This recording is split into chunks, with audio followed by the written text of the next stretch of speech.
Significant changes over the last 50 years or so. Very few. I mean, we've talked a lot about the introduction of independent television, and that undoubtedly was a significant, lasting change, and one for the better, I think, in all respects. I can't think of another significant change until the arrival of the internet and all things digital, which hasn't settled down in the way that television has settled down, obviously. And I think is still, I'm shaky on this subject, I fully admit it, but I don't think it's fully understood yet. And I think that with any luck, the word digital won't be used as widely as it currently is within a few years, because it's becoming increasingly meaningless. And all the best posters are digital. The oldest medium of them all are digital. They are spectacularly digital. And I think the word is used very loosely to mean, to suggest that everything else is analog, in other words, old-fashioned. So it's made yesterday seem, you don't know what you're talking about. Very much, I think, as some of the early television enthusiasts were dismissive of people who knew print advertising very well.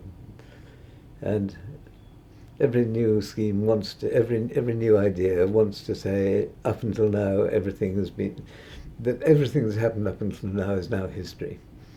Even history was dead, if you remember it, when the Berlin Wall came down. Now, I think the use of the internet is of huge interest.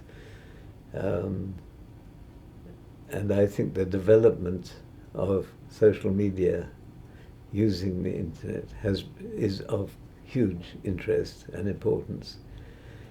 I think as an advertising medium, I still don't think those who are creating advertisements that appear on the internet have yet understood how to maximize that medium for brand use, for brand nourishment, for brand building. I think because its obvious ability to get an immediate activist result. There's a terrific piece of paper by Les Binet and Peter Field done for the IPA, and everybody ought to read it and commit it to heart, because it's so good.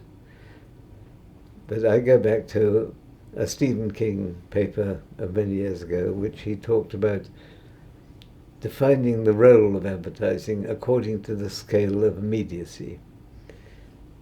And at the top of the scale of immediacy, there is do something now, which could be a coupon that you cut out and send off. So you've bought it there and then.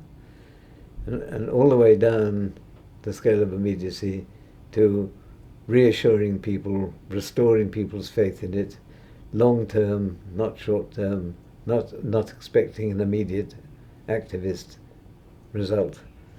And I think that at the moment the internet is being used primarily for the top end of that scale, to get clicks, to get click-throughs, to get yeses, to get sign-ups, and has yet to find a way of building warmth and character into brand advertising. Whether they will do it or not, I don't know. I think they're so hooked up on the immediacy. But I would agree absolutely with Binet and Field when they say that you need both those things.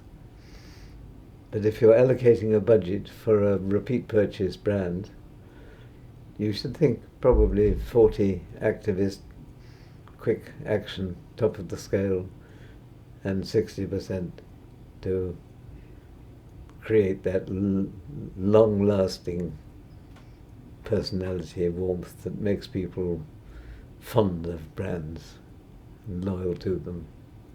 The kind of advertising that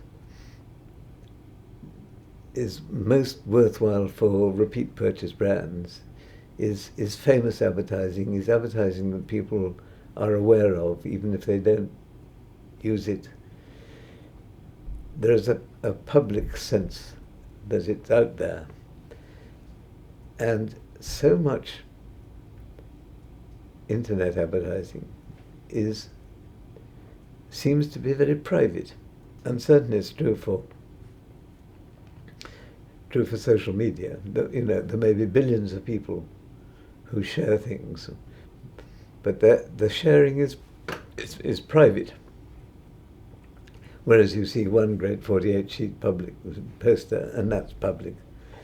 And I'm not sure that this personalization, which is actually good for building famous brands, because I think it's all hidden. But I've no way of proving that, and I shall probably disagree with it by tomorrow morning.